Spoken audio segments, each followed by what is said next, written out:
Marc chapitre 10 à partir du verset 13. En lui amenant le petit enfant, afin qu'il le touchât. Mais les disciples reprirent ceux qui les amenaient.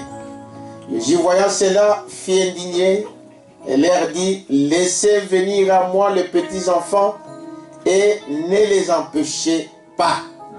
Car le royaume de Dieu est pour ceux qui leur ressemblent. Je vous le dis en vérité, quiconque ne recevra pas le royaume de Dieu comme un petit enfant, n'y entrera point. Puis il le prit dans ses bras et le bénit en leur imposant le main. Il le prit dans ses bras et le bénit. Il ne s'agit pas de baptême. Vous savez ça, n'est-ce pas? Bon, les catholiques ont confondu ça en baptisant les petits enfants. Un enfant ne peut pas le baptiser. Parce que pour être baptisé, il faut la personne elle-même décide. Amen. C'est ce que nous voyons dans la Bible. Amen. Ils ont d'abord entendu la parole. Un enfant, il n'a rien compris. Il va être baptisé sur quelle base?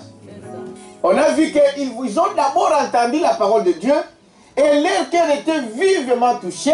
C'est alors qu'ils ont dit, que ferions-nous? Et Dieu, le Saint-Esprit, au travers de Paul, alors répentez-vous et que chacun de vous soit baptisé au nom du Seigneur Jésus-Christ. Pourquoi au nom du Seigneur Jésus-Christ?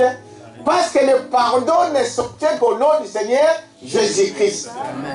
Voilà pourquoi on doit être baptisé. Si vous êtes encore là, peut-être que vous n'êtes pas encore baptisé au nom de Jésus-Christ, vos péchés sont encore sur vous. Amen. Notre cantique que nous chantons là, Lévi. Écoutez la voix. Et le frère et la sœur avancent.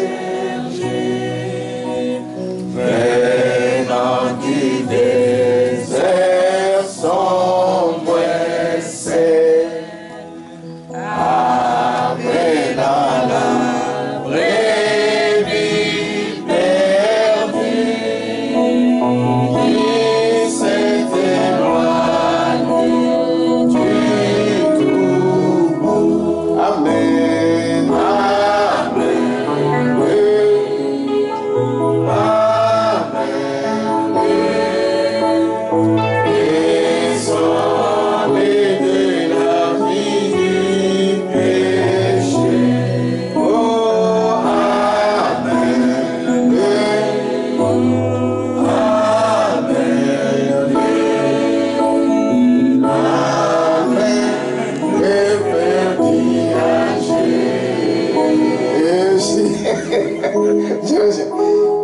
Elle est claire, hein?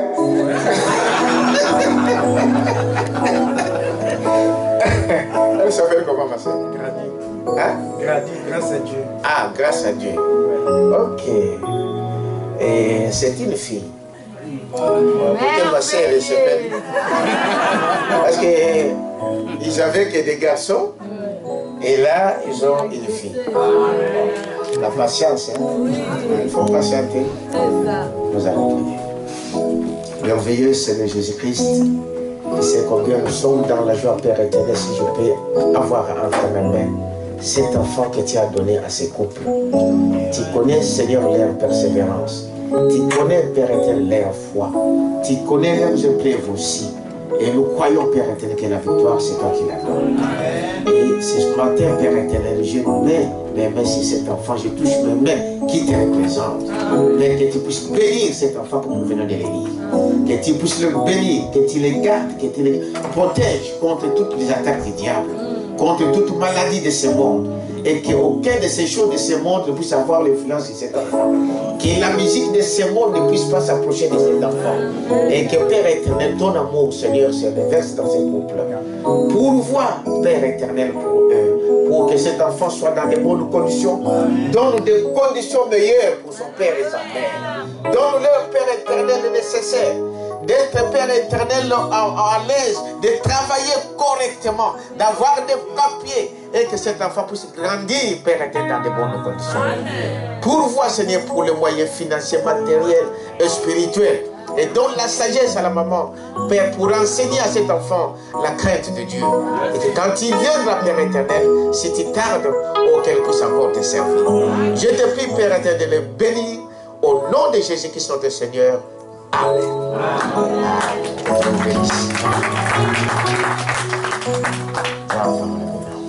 Ok. Nous allons nous lever.